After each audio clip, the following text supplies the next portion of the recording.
Então, várias informações foram sendo trazidas ao redor do nascimento de Jesus. E aí, então, a estrela guiou esses 3 reis magos quando eles puderam receber ali, entregar os presentes para Jesus. Quando a gente olha os ensinamentos de Jesus, a gente poderia agrupar esse reino de Deus, talvez em 5 grandes categorias. Talvez essas 5 grandes categorias ajudaria a gente a tentar entender se eu estou construindo o reino de Deus dentro de mim. O reino de Deus não é um lugar físico no espaço. O reino de Deus é um estado de consciência que a gente consegue atingir ou não. Buscar primeiro o reino de Deus e a sua justiça, e tudo mais vos será acrescentado. Ou seja, quando a gente consegue atingir esse estado de consciência, a gente consegue fazer tudo o que a gente quiser. Nada é limitado para a gente. Porque esse estado de consciência está cada vez mais integrado a planos maiores, cada vez menos dependente do ego, cada vez menos dependente da matéria.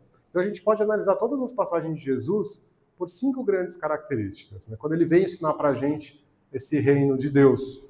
Uma característica que várias vezes ele citou é com relação à humildade ou à humildade espiritual.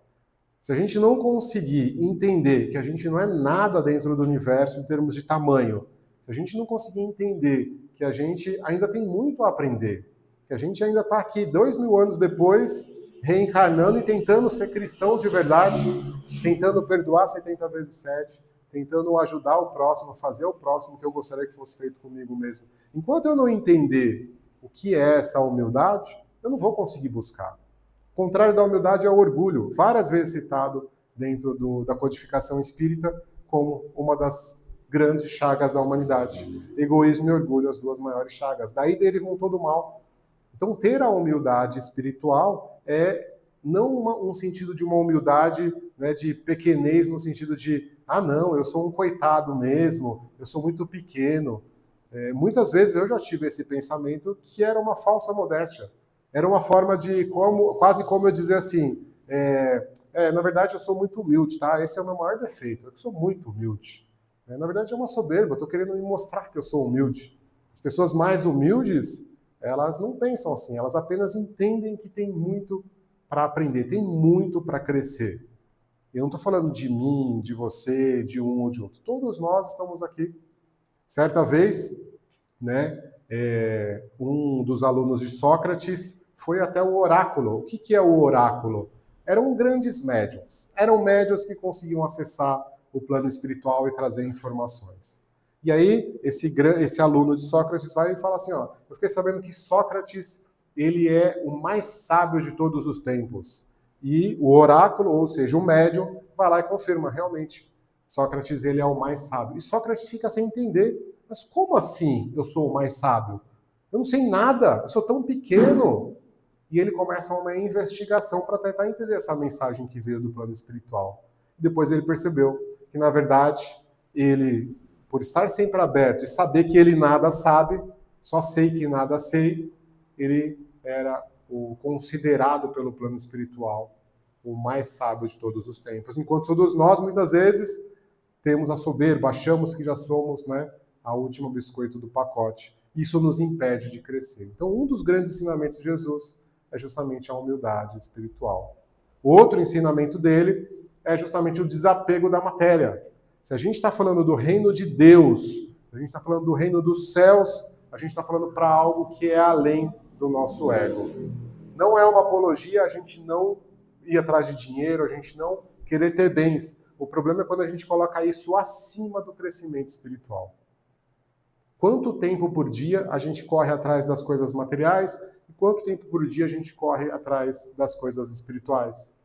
Na hora do desencarne de uma pessoa, pessoas que têm o cuidado com pessoas ali em estado paliativo, a pessoa nunca se arrepende do trabalho que ela trocou, ela nunca se arrepende se ela deveria ter trabalhado mais horas ou menos horas.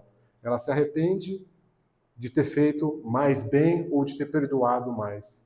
E é justamente essas características que vão continuar com a pessoa após o túmulo. A consciência não morre, ela continua. E o que ela leva para lá? Apenas as qualidades do espírito. Jesus falou, Busque, conquiste coisas aonde os ladrões não roubam e aonde as ferrugens não corroem. Aonde está o seu coração, lá está você. Então, uma das grandes mensagens de Jesus, além da humildade espiritual, é justamente essa questão do apego ou o desapego. Não é uma apologia a gente dar todos os dinheiros e a gente viver de luxo, mas à frente da busca material está a busca pelas nossas qualidades espirituais. Cada vez mais eu adquirir coisas para o meu espírito, que é isso que eu vou trafegar em todas as jornadas. Essa coisa que te aflige hoje, isso que está tirando o teu sono, o quão relevante isso é daqui 200 anos? Daqui 300 anos, isso é um problema para você? Se a resposta for não, provavelmente a gente está servindo a Mammon e não a Deus. Porque eu estou apegado a um problema da matéria. Se a resposta dessa sua aflição há 300 anos é sim, provavelmente a gente está buscando conquistar qualidades para o nosso espírito. Terceiro ponto que Jesus falou é ligado ao amor, né? A essa capacidade que eu tenho de pensar no coletivo. Será que Deus ama mais eu ou ama um bandido? Será que Deus ama mais eu porque eu estou aqui palestrando, estou tentando falar? Ou será que Ele ama uma pessoa que está fazendo alguma coisa errada? Jesus falou, né? É mais fácil um publicano, uma meretriz entrar no reino de Deus do que um fariseu ou um desses que interpretam a lei. Será que mudou para os dias de hoje? Porque é um estado de espírito. A capacidade de eu pensar no bem coletivo, pensar no próximo. As duas chagas da humanidade, orgulho e egoísmo. E o amor é justamente o contrário do egoísmo. É essa capacidade, esse sentimento que surge dentro de mim e eu quero ser útil, eu quero ser útil ao próximo. É um sentimento espontâneo de pensar no bem coletivo. Jesus falou, né, é necessário que nenhuma ovelha se perca, nenhuma vai ficar para trás. Todos os espíritos que estão sobre a tutela dele dentro desse planeta, né, estão sobre a coordenação de Jesus para que a gente possa evoluir. Alguns talvez mais rebeldes, muitas vezes buscam essa evolução através da dor, buscam essa evolução através do egoísmo, através, né, do ego. E o ego, ele te dá uma felicidade que a gente fala que é uma felicidade temporária. Quando eu ganho aquele bem, eu estou feliz. Quando aquele meu ego ele é satisfeito, eu estou feliz. Quando eu perco aquilo, eu fico triste. Então Jesus falou sobre humildade espiritual, sobre o desapego e sobre o amor. Uma outra característica que Jesus falou dentro do reino de Deus é justamente sobre essa transformação interior. Constantemente ele falava, arrependei-vos. Constantemente ele falava, né, para a gente buscar, a gente ir à ação, a gente ir atrás, para que a gente possa aplicar dentro de mim tudo aquilo que ele colocou. Eu não vou mudar nenhum de vocês, eu não mudo a minha esposa, eu não mudo nem os meus filhos. Tudo que eu posso mudar, sou apenas somente eu. A hora que eu entendi que eu só mudo a mim mesmo, e a hora que eu entendi que toda a minha vida só depende de mim, eu parei de ser vítima. Porque, na verdade, eu estou projetando o mundo. Eu estou criando a minha realidade. A minha realidade ela é criada 100% por mim. E eu posso modificar somente a mim mesmo. Quando eu entendo que esse poder está na minha mão e que a minha realidade ela é criada por mim, eu comecei a modificar esse lado vitimista meu. Não espero mais do governo, não espero mais do outro. Qual é o meu estado vibratório e como que eu posso me alinhar a um plano maior para ser um criador junto com Deus. E o quinto pilar seria esse amor a Deus, está por último, não menos importante. Amar a Deus sobre todas as coisas e ao próximo como a si mesmo. Amar a Deus, mas o que é esse Deus? Então Jesus várias vezes deu esses exemplos para a gente, que esse Deus não é algo externo, não é um senhor de barba branca julgador. O reino de Deus está dentro de vós, está dentro de cada um. Quando você for orar para Deus, não faz como os publicanos que ficam mostrando para todo mundo. Se tranca no teu aposento e ali em silêncio Deus vai saber. Ali em silêncio você vai conseguir se conectar com algo que está dentro de nós, que faz parte de nós. A nossa participação de centelha divina.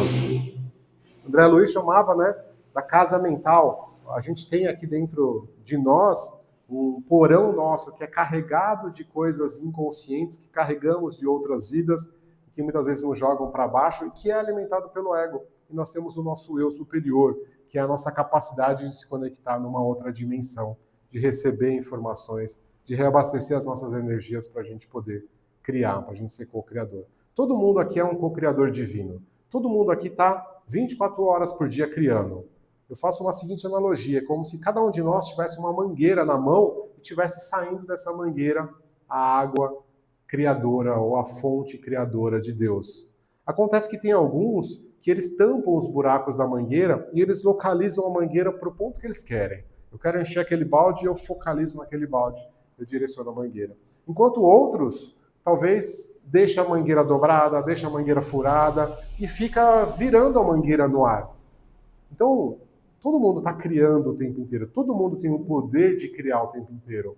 Alguns criam de forma consciente e alinhada a um plano maior, e outros estão criando de forma descontrolada. E essa criação de forma descontrolada, muitas vezes, desalinhada de um plano maior, muitas vezes acaba fazendo essa criação pautado no ego, pautado no orgulho. E aí a gente acaba perdendo oportunidades de fazer parte de algo maior. Então, esses são os 5 principais grandes blocos de ensinamento de Jesus, desse grande mestre planetário que reencarnou aqui para trazer as informações do reino de Deus. Perguntado Ramatiz sobre a paixão de Cristo, Será que o Cristo realmente sofreu tudo isso? Mas peraí, Antônio, você está falando da morte de Jesus e a gente está falando de Natal? A gente está falando do nascimento de Jesus e você está trazendo informação da morte dele? Questionado Ramatiz se tinha acontecido realmente a paixão de Cristo. Ramatiz fala, aconteceu a paixão de Cristo, mas não é como cada um de nós pensa. O espírito de alta hierarquia, ele sabia de tudo o que ia acontecer. Ele sabia que ele seria maltratado. Ele sabia que ele ia ser cuspido. Ele sabia que ia morrer. E ele fez questão disso. Quando Pedro fala para ele assim, não, mestre, a gente não vai deixar que isso aconteça. Ele fala, afasta-se de mim, Satanás. Sai de mim. Por quê? Porque é necessário que isso aconteça para que uma mensagem maior ela propague por mais de 2000 anos. O teu ego está querendo que eu não suba essa cruz, eu não suba esse calvário. Mas subir esse calvário é importante para uma mensagem maior. Afasta de mim, Satanás. Ele sabia que tudo isso ia acontecer. Só que nada disso machucou Jesus. Nada disso machuca Jesus. E aí, segundo Ramatiz, o que realmente machuca Jesus, o que realmente entristece Jesus é, depois de uma descida vibratória de mais de 1000 anos, de criar e de organizar as falanges e todos os espíritos elevados que preparam todo o terreno aqui, para que a gente, consciência, possa elevar, possa beber dessa fonte e possa evoluir. Mesmo assim, depois de 2000 anos, a gente ainda sofre, a gente ainda é infeliz, porque a gente ainda não conseguiu interiorizar os ensinamentos dele. Então, a verdadeira paixão de Cristo é nós ainda não sermos realmente cristãos. Cristãos não é aquele que acredita em Jesus. Cristão é aquele que pauta a sua vida no ensinamento de Jesus. Cristão é aquele que fala, poxa, se ele veio ensinar sobre o reino de Deus, eu vou aplicar todos os dias, em todas as oportunidades, 24 horas por dia, 7 dias por semana, a conquistar esse reino de Deus. Durante o meu dia a dia. Durante toda a oportunidade que eu tiver no dia a dia. Emmanuel fala pra gente que quando 1% do cristianismo que sai das nossas bocas realmente se transformarem em ações, o mundo vai estar regenerado e liberto de todo o mal. Então, que esse Natal, esse nascimento de Jesus, possa acontecer dentro dos nossos corações, que seja muito menos panetones, ou presentes, ou Papai Noel, e seja muito mais o evangelho de redenção estudado e aplicado em nós. Está com dificuldade? Acha suas aflições. Acha aquilo que está doendo no teu coração. Aonde dói no teu coração, aonde você tem uma aflição, falta algum ensinamento de Jesus. Falta alguma característica do reino de Deus. E é justamente aonde nós temos as nossas aflições, mostra o nosso propósito de crescimento. Então que durante esse Natal a gente possa deixar Jesus crescer, deixar Jesus entrar na nossa vida, para que as nossas aflições possam ser curadas, ressignificadas, transformadas e a gente possa ser chamado verdadeiramente de cristãos. Que a paz do nosso Mestre Jesus nos envolva